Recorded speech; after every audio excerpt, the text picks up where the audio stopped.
fully understand. When the Soviets use the phrase ideological subversion, what do they mean by it? Ideological subversion is the process which is legitimate, overt, and open. You can see it with your own eyes. All you have to do, all American mass media has to do, is to unplug their bananas from their ears, open up their eyes, and they can see it. There is no mystery. There is nothing to do with espionage. I know that espionage intelligence gathering looks more romantic. It sells more deodorants through the advertising, probably. That's why your Hollywood producers are so crazy about James Bond type of thrillers. But in reality, the main emphasis of the KGB is not in the area of intelligence at all. According to my opinion and opinion of many defectors of my caliber, only about 15% of time, money, and manpower is spent on espionage as such. The other 85% is a slow process which we call either ideological subversion or active measures, активные мероприятия in the language of the KGB, or psychological warfare.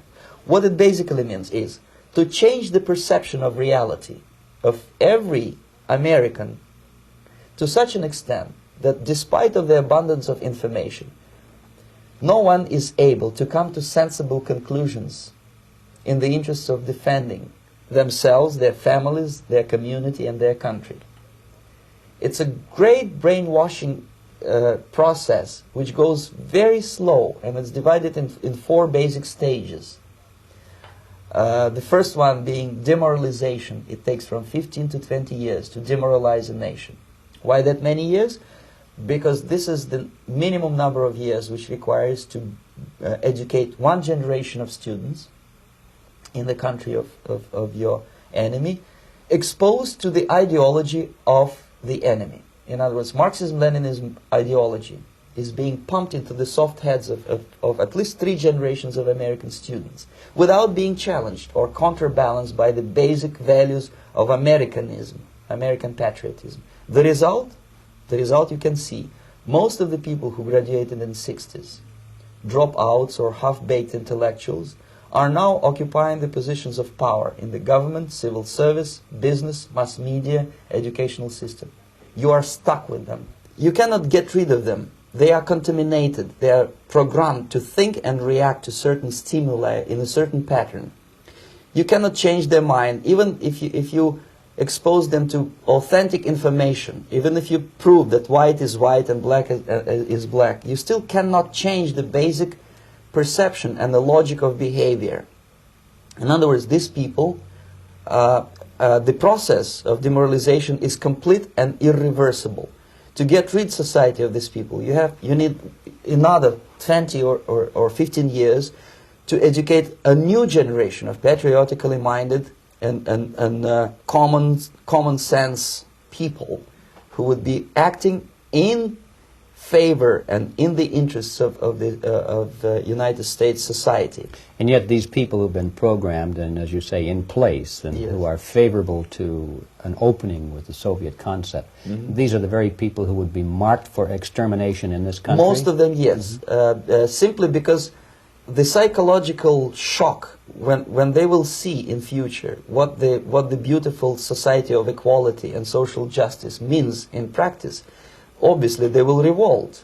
They will be very unhappy, frustrated people, and the Marxist-Leninist regime does not tolerate these people.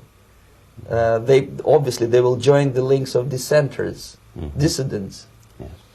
Unlike in present United States, there will be no place for dissent in future Marxist-Leninist America. Here you can get popular like Daniel Ellsberg and filthy rich like Jane Fonda for being dissident, for criticizing your Pentagon. In future, these people will be simply squashed like cockroaches. Nobody is going to pay them nothing for their beautiful, noble ideas of equality.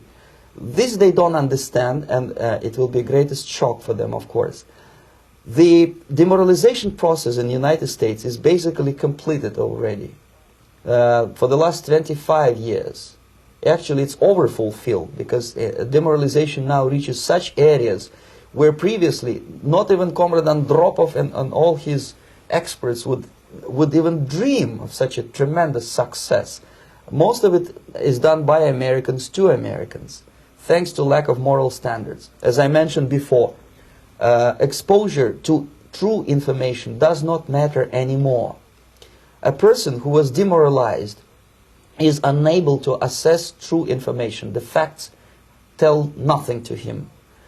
Even if I shower him with information, with authentic proof, with documents, with pictures, even if I take him by force to the Soviet Union and show him concentration camp, he will refuse to believe it until he is going to receive a kick in his fat bottom. When a military boot crashes his balls, then he will understand, but not before that. That's the tragic of the situation of demoralization. So basically America is stuck with demoralization, and unless, even if you start right now, here, this minute, you start educating new generation of Americans, it will still take you 15 to 20 years to turn the tide of ideological perception of reality back to normalcy and patriotism. The next stage is destabilization. This time, subverter does not care about your ideas and the patterns of your consumption. Whether you eat junk food and get fat and flabby, it doesn't matter anymore. This time, and it takes only from 2 to 5 years to destabilize a nation, what matters is essentials: economy, foreign relations, defense systems. And you can see it quite clearly that in some areas, in such sensitive areas as defense and economy, the influence of Marxist-Leninist ideas in the United States is absolutely fantastic. I could never believe it 14 years ago when I landed in this part of the world that the process will go that fast. The next stage, of course, is crisis. It may take only up to 6 weeks to bring a country to the verge of crisis. You can see it in Central America now. And after crisis, with a violent change of power, structure, and economy, you have so-called the period of normalization. It may last indefinitely. Normalization is a cynical expression borrowed from Soviet propaganda. When the Soviet tanks moved into Czechoslovakia in '68, Comrade Brezhnev said, "Now the situation in brotherly Czechoslovakia is normalized." This is what will happen in the United States if you allow all these schmucks to bring the country to crisis, to promise people all kind of goodies and the paradise on earth, to destabilize your economy, to eliminate the principle of free market competition, and to put a big brother government in Washington, D.C., with benevolent dictators like Walter Mondale, who will promise lots of things, never mind whether the promises are fulfillable or not. He will go to Moscow to kiss the bottoms of new generation of Soviet assassins. Never mind. He will create false illusions that the situation is under control. Situation is not under control. Situation is disgustingly out of control. Most of the American politicians, media, and educational system trains another generation of people who think they are living at a peacetime. False. United States is in a state of war, undeclared total war against the basic principles and the foundations of this system. And the initiator of this war is not Comrade Andropov, of course. It's the system. However ridiculous it may sound, the world communist system or the world communist conspiracy, whether I scare some people or not, I don't give a hoot. If you are not scared by now, nothing can scare you. But you don't have to be paranoid about it. What actually happens now, that unlike myself, you have literally several years to live on unless the United States wake up. The time bomb is ticking. With every second, the disaster is coming closer and closer. Unlike myself, you will have nowhere to defect to, unless you want to live in Antarctica with penguins. This is it. This is the last country of freedom and possibility. Okay, so what do we do? What is your recommendation to the American people? Well, the immediate thing that comes to my mind is, of course, there must be a very strong national effort to educate people in in the spirit of real patriotism, number one. Number two, to explain them the real danger of socialist, communist, whatever, welfare state, big brother government. If people will fail to grasp the impending danger of that development, nothing ever can help United States. You may kiss goodbye to your freedom, including freedoms to homosexuals, to prison inmate. All this freedom will vanish, evaporate in 5 seconds, including your precious lives. The second thing, the moment at least part of United States population is convinced that the danger is real, they have to force their government. And I'm not talking about sending letters, signing petitions, and all this beautiful, noble activity. I'm talking about forcing United States government to stop aiding communism. Because there is no other problem more burning and urgent than to stop the Soviet military-industrial complex from destroying whatever is left of the free world. And it is very easy to do. No credits, no technology, no money, no political or diplomatic recognition, and of course no such idiocy as grain deals to USSR. The Soviet people, 270 millions of Soviets, will be eternally thankful to you if you stop aiding a bunch of murderers who sit now in Kremlin and whom President Reagan respectfully calls government. They do not govern anything, least of all such complexity as the Soviet economy. So basic, two very simple, maybe too simplistic answers or solutions, but nevertheless they are the only solutions. Educate yourself, understand what's going on around you. You are not living at the time of peace. You are in a state of war, and you have precious little time to save yourself. You don't have much time, especially if you are talking about young generation.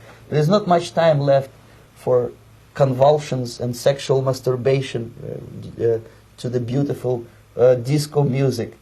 Very soon it will go, just overnight. If we are talking about capitalists or wealthy businessmen, I think they are selling the rope on which they will hang very soon. If they don't stop, if they cannot curb their unsettled desire for profit, and if they keep on trading with the monster of the Soviet communism, they are going to hang very soon. And they will pray to be killed, but unfortunately they will be sent to Alaska probably to manage industry of slaves. It's simplistic. I know it sounds unpleasant. I know Americans don't like to listen to things which are unpleasant. But I have defected not to tell you the stories about such idiocies as microfilm, James Bond type espionage. This is garbage. You don't need any espionage anymore. I have come to talk about survival. It's a question of survival of this system. You may ask me, what is it in for me? Survival, obviously, because unlike, as I said, I am now in your boat. If we sing together, we'll sing beautifully together.